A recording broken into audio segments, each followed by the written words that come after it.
1971 সালে মানবিক মর্যাদা, সামাজিক সুবিচার এবং ন্যায় বিচারের স্বার্থে যে মুক্তিযুদ্ধ অনুষ্ঠিত হয়েছিল, তারপরে অর্ধ শতাব্দী গত হয়েছে। সময়ে সময়ে বাংলাদেশে ফ্যাসিবাদ এবং স্বৈরাচারের আবির্ভাব হয়েছে। সেই স্বৈরাচার এবং ফ্যাসিবাদের বিরুদ্ধে বাংলাদেশের জনগণ বারংবার জীবন দিয়েছে। 2024 সালে আমরা দেখেছি বাংলাদেশের চেপে বসা স্বৈরাচার আওয়ামী দুঃশাসনের বিরুদ্ধে সেই 1971 সালের মতো করে বাংলাদেশের দামাল ছেলেরা, ছাত্র শ্রমিক জনতা একতাবদ্ধ হয়ে রাজপথে নেমেছিল এবং 71 সালের মতো করেই 24 সালে আমরা আরেকবার বিজয় অর্জন করেছিলাম।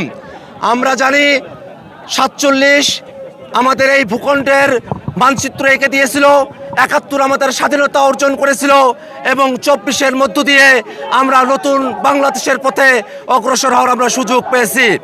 আজকে স্বাধীনতা দিবসে আমরা যেমন বীর শহীদদের আমরা স্মরণ করি, তেমনইভাবে বীর শহীদদের আকাঙ্ক্ষিত গণতান্ত্রিক যে বাংলাদেশ, সেই বাংলাদেশ রক্ষার শপথ নিয়ে আমরা অগ্রসর হতে চাই।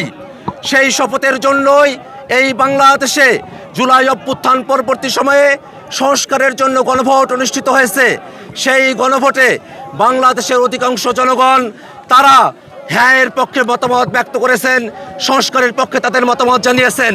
আজকে স্বাধীনতা দিবসে সংস্কারকে বাস্তবায়নের আমরা আহ্বান জানাই। আমরা মনে করি স্বাধীনতা দিবস আমাদের কাছে বারংবার আসে, বিজয় দিবস আসে, জাতীয় দিবসগুলো আসে আমাদেরকে স্মরণ করিয়ে দেওয়ার জন্য যে আমাদের বীর সেনানীরা একটা গণতান্ত্রিক বাংলাদেশের জন্য তাদের জীবন উৎসর্গ করেছিল। এই বাংলাদেশের সংবিধান বিদ্যমান কাঠামোর মধ্য দিয়ে পরিপূর্ণ গণতান্ত্রিক ব্যবস্থা অর্জন করা সম্ভবপর নয়।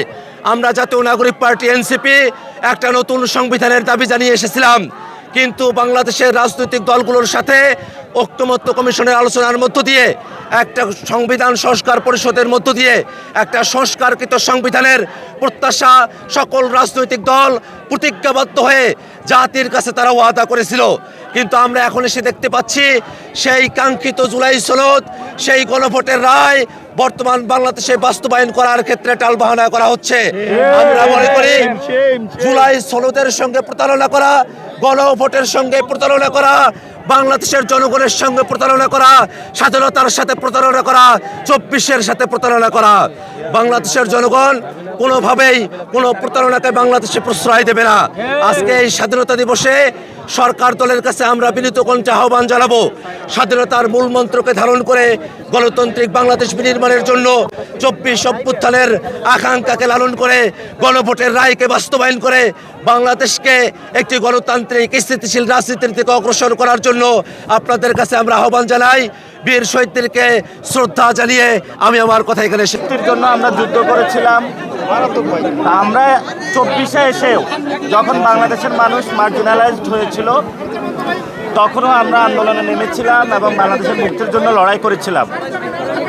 আমাদের এখানে যে মানুষগুলো আছে তাদের রাজনৈতিক, সাংস্কৃতিক এবং অর্থনৈতিক যে অধিকার আছে, এটা মুক্তির জন্য